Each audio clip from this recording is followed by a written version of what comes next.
Hello friends, welcome to my YouTube channel.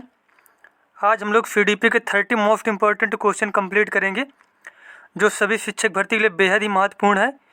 और हमारे channel में सभी सब्जेक्ट की प्लेलिस्ट सीरीज वाइज बनाई गई है। जो लोग नए हैं जाकर देख सकते हैं, और अगर वीडियो अच्छा लगे तो चैनल को सब्सक्राइब करें, वीडियो को लाइक करें, कमेंट करें। चलिए देखते हैं हम लोग। पहला क्वेश्चन हमारा है, शैशव की अवधि है। शैशव की अवधि कितना होती है? शैशव की अवधि होती है जन्म से लेकर 2 वर्ष तक।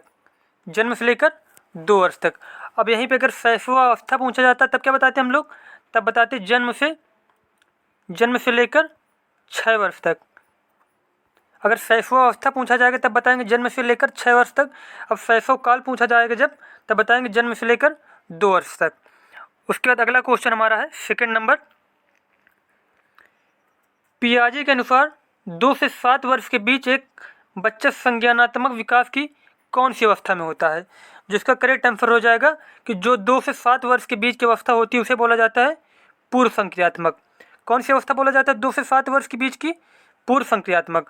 और यहाँ पे देखो जो और अवस्था दी है, संवेदीगामक या फिर संवेदी गतिक या फिर इसे ही इंद्रियगामक बोलते हैं। इसकी एज कितनी होती है? इसकी होती है 0 से 2 वर्ष। और उसके बाद पूर्व संक्रियात्मक की हो गई 2 से 7 वर्ष।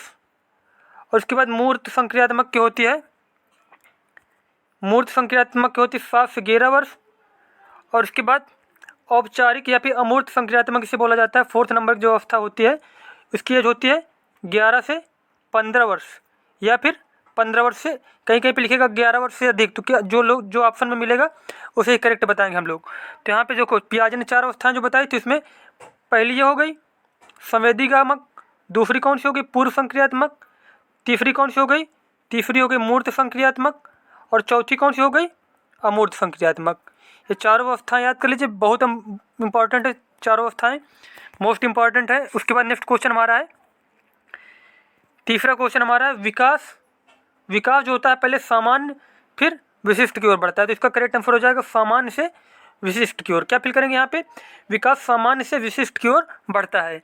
उसके बाद अगला क्वेश्चन हमारा है 4 नंबर, जब वयस्क सहयोग से सामंजस्य कर लेते हैं तो वे बच्चे के वर्तमान स्तर के प्रदर्शन को संभावित क्षमता के स्तर के प्रदर्शन की तरफ प्रगति क्रम को सुगम बनाते हैं।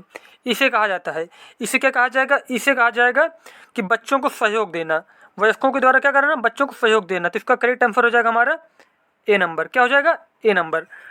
उसके बाद अगला क्वेश्चन हमारा है 5 नंबर, नवीन जानकारी को शामिल करने के लिए वर्तमान स्कीमा में बदलाव की प्रक्रिया क्या कहलाती है? तो नवीन जानकारी को क्या जो अपने स्कीमा में क्या करना है, संशोधन करने की जो प्रक्रिया होती है उसे बोला जाता है आत्मसातकरण। क्या बोलते हैं? आत्मसातकरण। और स्कीमा के बारे में किसने बताया था? वो बताया था जीन पियाजे ने। उसके बाद नेक्स्ट क्वेश्चन हमारा है 6 नंबर, मध्य बाल्यावस्था में भाषा सामाजिकृत के बजाय अहंग केंद्रित होती है। कैसी होती है? सामाजिकृत के बजाय अहंग केंद्रित। तो इसका करेक्ट आंसर हो जाएगा 6 का ए नंबर हमारे यहाँ पे। क्या फिल करेंगे? यहाँ पे सामाजिकृत और यहाँ पे अहम केंद्रित इसमें। तो इसका करेक्ट आंसर हो जाएगा, क्या होता है? भाषा जो होती है मध्य बाल्यावस्था में, भाषा जो होती है सामाजिकृत के बजाय अहम केंद्रित होती है। उसके बाद नेक्स्ट क्वेश्चन हमारा 7 नंबर, बाल केंद्रित शिक्षा में शामिल है। बाल केंद्रित शिक्षा में क्या शामिल होता है? बच्चों के लिए हस्तपरक गतिविधियाँ। बच्चों के लिए हस्तपरक गतिविधियाँ शामिल होती हैं बाल केंद्रित शिक्षा में, इस ऑप्शन के अनुसार। उसके बाद बच्चे को एक कोने में बैठाना, इसका तो कोई तात्पर्य नहीं है। प्रतिबंधित परिवेश में अधिगम कैसे होगा? तब तो कुछ सीख ही ना पाएगा बच्चा। उसके बाद वे गतिविधियाँ जिनमें खेल शामिल नहीं होते, ये तो तीनों ऑप्शन गलत हैं। तो क्या है? ये वाला हमारा करेक्ट हो जाएगा। वे बच्चों के लिए हस्तपरक गतिविधियाँ बाल केंद्रित शिक्षा में क्या होती है? मुख्य होती हैं। उसके बाद नेक्स्ट क्वेश्चन हमारा है, कक्षा अध्यापक ने राघव को अपनी कक्षा में अपने कीबोर्ड पर स्वयं द्वारा तैयार किया गया मधुर संगीत बजाते हुए देखा।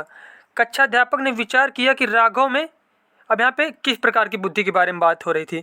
तो वहाँ पे राघव पे किस प्रकार की बुद्धि विकसित हो रही थी? वो थी संगीतमय बुद्धि। और ये बुद्धि के बारे में किसने बताया था? हावर्ड गार्डनर ने। गार्डनर ने जो 7 प्रकार की मुख्य बुद्धियाँ बताई थी उसमें से एक कौन थी? संगीतमय बुद्धि। उसके बाद नेक्स्ट क्वेश्चन हमारा है 9 नंबर, जब एक शिक्षक यह समझता है कि स्वाभाविक रूप से लड़के गणित में लड़कियों से अच्छे हैं, यह दर्शाता है कि अध्यापक ऐसा है, ये क्या है कि जो टीचर वो क्या कर रहा है, पक्षपात कर रहा है। किसके आधार पर? लिंग के आधार पर। तो इसका करेक्ट आंसर हो जाएगा लिंग, जेंडर, पक्षपाती। अगर कोई समझे कि क्या होता है, जैसे कि लड़के क्या होते हैं कि मैथ में ज़्यादा होशियार होते हैं, लड़कियाँ कम होशियार होती हैं, तो ये क्या है? लिंग पक्षपात है। उसके बाद नेक्स्ट क्वेश्चन हमारा है 10 नंबर, समावेशी शिक्षा मानती है कि हमें व्यवस्था बच्चों के अनुरूप करना चाहिए। यहाँ पे क्या फिल करेंगे? व्यवस्था जो है वो बच्चों के अनुरूप होना चाहिए। इसका करेक्ट आंसर हो जाएगा हमारा 10वां का ए नंबर।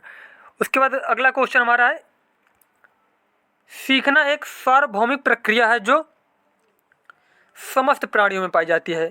सीखना क्या है? एक सार्वभौमिक प्रक्रिया है जो एक समस्त प्राणियों में पाई जाती है। इसका करेक्ट आंसर हो जाएगा ए नंबर। उसके बाद अगला क्वेश्चन हमारा है 12 नंबर, शिक्षा मनोविज्ञान के अध्यापन क्षेत्र है। शिक्षा मनोविज्ञान का अध्यापन क्षेत्र क्या होता है कि शिक्षा मनोविज्ञान का जो व्यक्तिगत भिन्नताएं होती हैं बच्चों में, क्या होता है? व्यक्तिगत जो भिन्नताएं होती हैं उनको जानने के लिए। उसके बाद नेक्स्ट क्वेश्चन हमारा है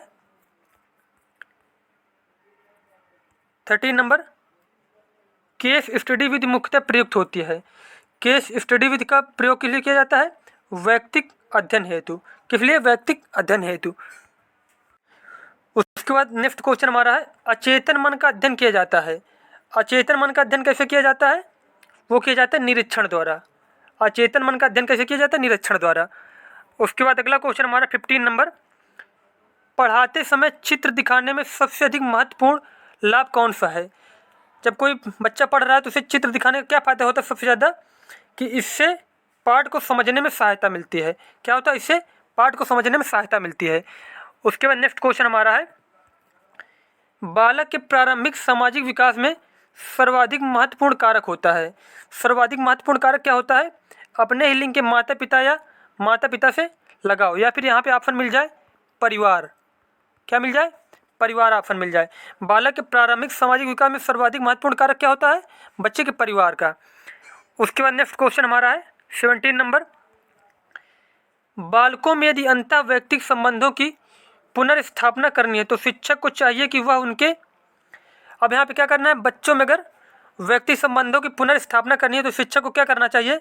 शिक्षक को करना चाहिए सामाजिक संवेगात्मक विकासों का अध्ययन करे तथा अंतः व्यक्तिक संबंधों की ओर प्रेरित करे। तो हमारा इसका करेक्ट आंसर हो जाएगा बी नंबर। उसके बाद अगला क्वेश्चन हमारा है 18 नंबर, बच्चों को समूह कार्य देना एक प्रभावी शिक्षण रणनीति है। क्योंकि बच्चों को समूह कार्य किस लिए देना चाहिए?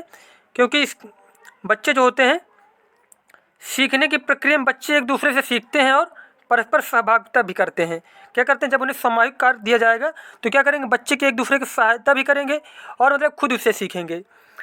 इसलिए क्या करना चाहिए? इसलिए समूह कार्य देना चाहिए शिक्षक को।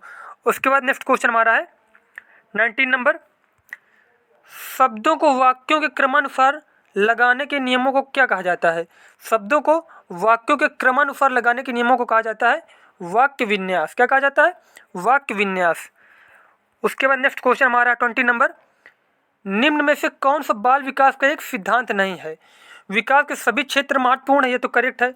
उसके बाद सभी विकास परिपक्वन तथा अनुभव की अंतःक्रिया का परिणाम होते हैं, ये भी क्या है? करेक्ट है। उसके बाद सभी विकास तथा अधिगम एक समान गति से आगे बढ़ते हैं। उसके बाद लास्ट ऑप्शन हमारे सभी विकास एक क्रम का पालन करते हैं। इसमें जो सी नंबर ऑप्शन है वो क्या है? सी नंबर ऑप्शन गलत है हमारा। डी नंबर सभी विकास एक क्रम का पालन करते हैं, ये भी सही है। अब यहाँ पे बताना कि नहीं कौन सा है, तो इसके लिए करेक्ट आंसर कौन सा होगा? सभी विकास तथा अधिगम एक समान गति से आगे बढ़ते हैं। सभी का विकास अधिगम एक समान से नहीं गति से आगे बढ़ता है, कोई जल्दी सीख जाता है, कोई धीमे सीखता है। तो इसलिए क्या हो जाएगा हमारा? बी का सी नंबर इसमें पूछा जा रहा है, नहीं है, तो नहीं कौन सा हो जाएगा? C number. और ए, बी और डी नंबर क्या है? ये तीनों ऑप्शन सही है। उसके बाद अगला क्वेश्चन हमारा है 21 नंबर, कोहलबर्ग के सिद्धांत के पूर्व परंपरागत स्तर के अनुसार कोई नैतिक निर्णय लेते समय एक व्यक्ति निम्नलिखित में से किस तरफ प्रवृत्त होगा? जिसका करेक्ट आंसर हो जाएगा अंतर्निहित संभावित दंड। अंतर्निहित संभावित दंड। पूर्व परंपरागत स्तर के अनुसार बच्चे क्या करते हैं? उसमें जो 2 चरण बताया गया थे, तो पहला चरण क्या था उसमें कि आज्ञा पालन एवं दंड।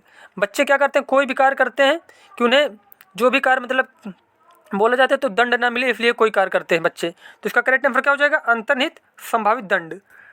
उसके बाद नेक्स्ट क्वेश्चन हमारा 22 नंबर, निम्नलिखित में से कौन सा सृजनात्मकता से संबंधित है। अब इसमें सृजनात्मकता से कौन सा संबंधित है, कौन सा चिंतन, वो हो जाएगा अपसारी चिंतन। अपसारी चिंतन किससे संबंधित होता है, सृजनात्मकता से। उसके बाद नेक्स्ट क्वेश्चन हमारा है 23 नंबर, बच्चे के बारे में निम्नलिखित कथनों में से किस कथन से वाइगोत्स्की सहमत होते हैं।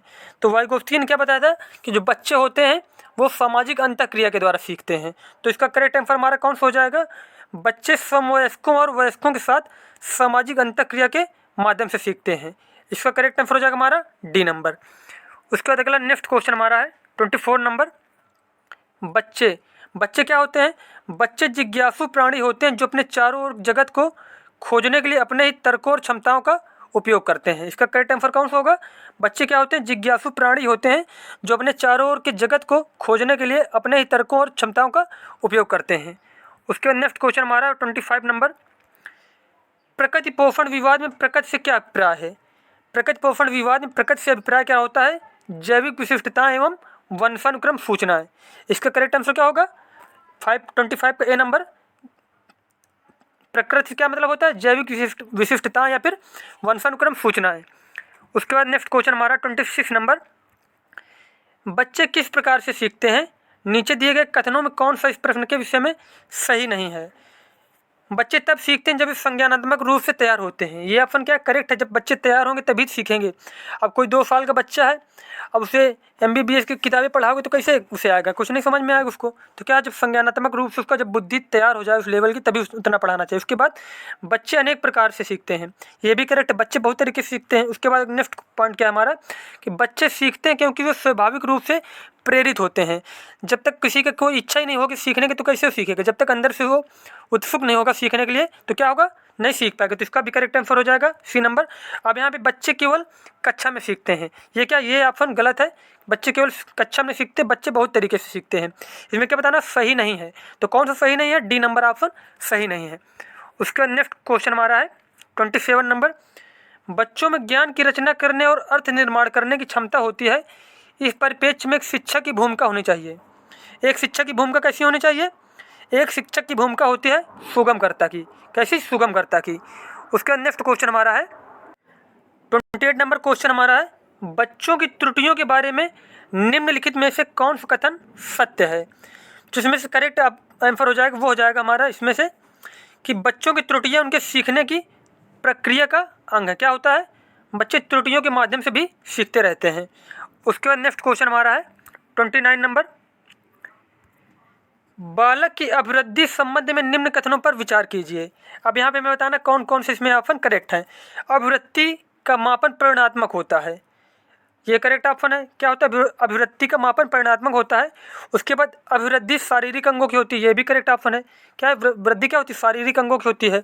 उसके बाद अगला हमारा पॉइंट है, अभिवृद्धि व्यवहार को प्रभावित करती है, ये भी करेक्ट ऑप्शन हमारा है। उसके बाद डी नंबर हमारा है, अभिवृद्धि का प्रत्यक्ष रूप से मापन नहीं किया जा सकता, ये ऑप्शन गलत है। क्या है, अभिवृद्धि का मापन किया जा सकता है जबकि विकास का मापन नहीं किया जा सकता। तो इसमें करेक्ट आंसर कौन कौन से, ए, बी और सी ऑप्शन करेक्ट है। तो हमारा इसमें कौन सा करेक्ट हो जाएगा, बी नंबर कथन करेक्ट हो जाएगा, ए, बी और सी क्या सही है। उसके बाद नेक्स्ट हमारा पॉइंट है 30 नंबर और लास्ट क्वेश्चन हमारा है, शिशुकाल को अपीली काल किसने कहा है। शिशुकाल को अपीली काल कहा था हरलाक ने। किसने, हरलाक ने क्या कहा था शिशुकाल को, अपीली काल। और ये हमारे 30 मोस्ट इंपॉर्टेंट क्वेश्चन कंप्लीट हो चुके हैं। अगर आप लोगों को वीडियो अच्छा लगा हो तो चैनल को सब्सक्राइब करें, वीडियो को लाइक करें, कमेंट करें। मिलते हैं नेक्स्ट वीडियो में, धन्यवाद।